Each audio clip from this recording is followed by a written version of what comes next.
মাখিয়ে নেওয়া শেষ। এখন আমি ঢেকে রেখে দেব। এখানে সন্ধ্যার সময় মা আর ছেলের জন্য চা বানিয়ে নিচ্ছি। এখানে আমি ঘি কাঞ্চন শাকটা পেঁয়াজ এবং রসুন দিয়ে তেলে আমার পটল দিয়ে ডিম ভুনা করা শেষ। এখন হালিম মিক্সটা দিয়ে দিচ্ছি।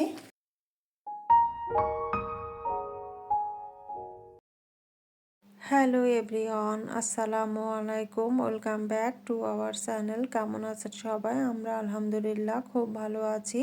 রাইস কুকারে ভাত বসিয়ে দিয়েছি, তার সঙ্গে আলু ভর্তা করব। তো আলুটাকেও আমি রাইস কুকারে জালিতে সিদ্ধ করতে দিয়ে দিয়েছি।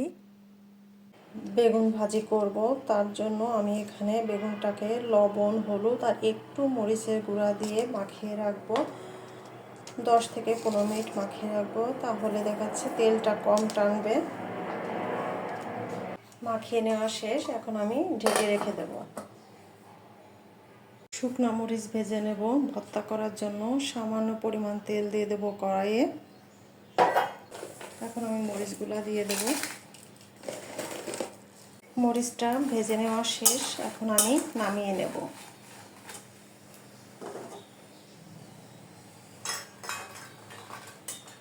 কড়াইয়ে তেল দিয়ে দিয়েছি। এখন আমি বেগুনগুলো ভেজে নেব।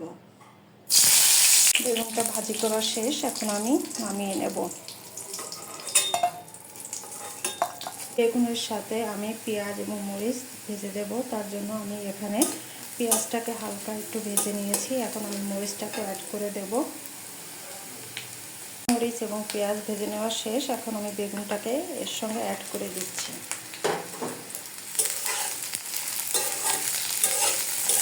হালকাভাবে নেড়ে নিতে হবে, তা নাহলে বেগুনটা ভেঙে যেতে পারে।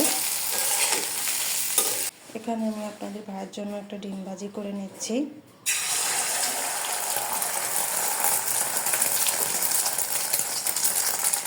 আজকে আমাদের সিম্পল খাবার আলু ভর্তা, বেগুন ভাজি আর ডিম ভাজি।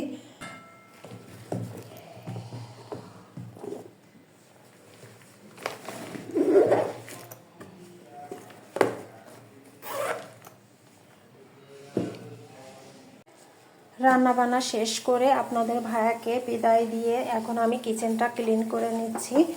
আমি রান্নাবান্না শেষ করার পরই কিচেন ক্লিন করে নিই, থালা বাসন ধুয়ে নিই। তো আজকে আপনাদের ভাইয়াকে বিদায় দিয়ে তারপর আমি কিচেনের কাজে আসলাম।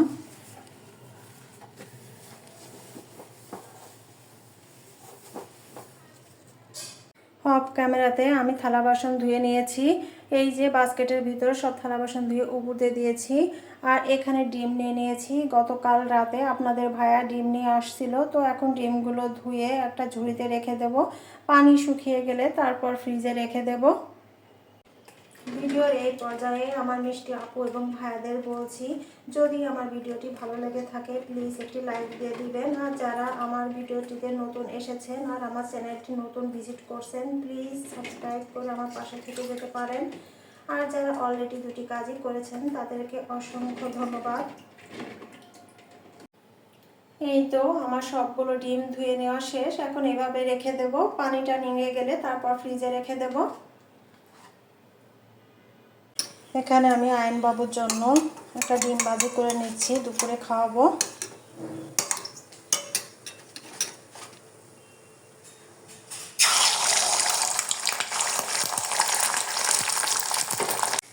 এখানে সন্ধ্যার সময় মা আর ছেলের জন্য চা বানিয়ে নিচ্ছি।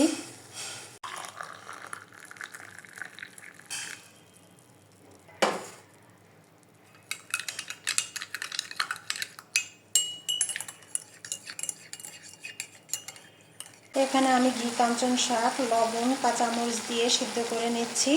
আর এদিকে আমি প্রেসার কুকারে ডিম সিদ্ধ করতে দিয়েছি। আজকে ডিম ভুনা করব আর ঘি কাঞ্চন শাক ভাজি করব। এখানে আমি ঘি কাঞ্চন শাকটা পেঁয়াজ এবং রসুন দিয়ে তেলে দিয়ে দিয়েছি। পটল দিয়ে ডিম ভুনা করব, তো আমি ডিমটাকে আগে ভেজে তুলে নেব। এখন পটলটা ভেজে নিচ্ছি। আমার পটলটাও ভাজি করে নেওয়া শেষ। মশলাটা ভালো করে আমি কষিয়ে নিয়েছি। এখন আমি ঝোলের জন্য পরিমাণ মতো পানি দিয়ে দিচ্ছি। পানিটা ফুটে উঠলে আমি পটল এবং ডিমটাকে অ্যাড করে দেব। আমার পটল দিয়ে ডিম ভুনা করা শেষ। এখন আমি ভাজা জিরা গুঁড়া দিয়ে নামিয়ে নেব।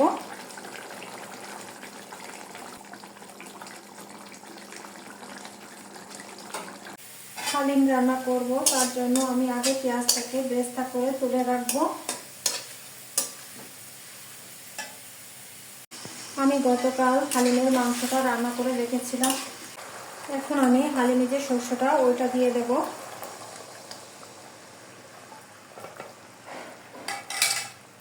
এখন হালিম মিক্সটা দিয়ে দিচ্ছি।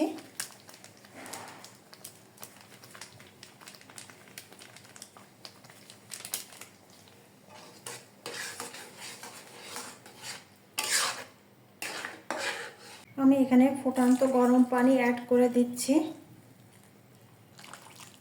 এখন আমি মিডিয়াম আঁচে হালিমটাকে রান্না করে নেব।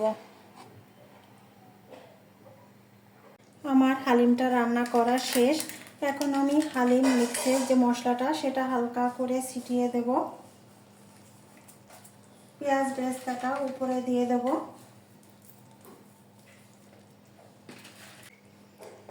ব্যাস, আমার মজাদার হালিম রেডি।